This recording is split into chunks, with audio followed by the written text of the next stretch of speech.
Alright, currently in Kyoto at Wanderer Stand, one of my favorite coffee shops in Kyoto. So one of the things I think that's really cool about these kind of coffee shops is the fact that there's so much nice ambiance. It smells so lovely in here. All the nice decors. And I am absolutely addicted to coffee. Yeah. And I just love being here.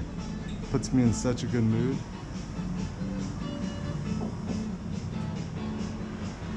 Check out all these cool books.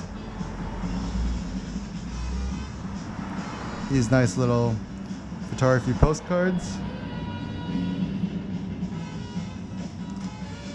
Nice jazz music.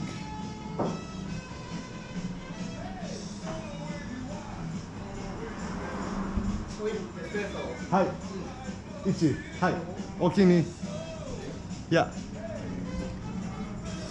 Arigatou gozaimasu. Alright, let's see how this espresso tastes.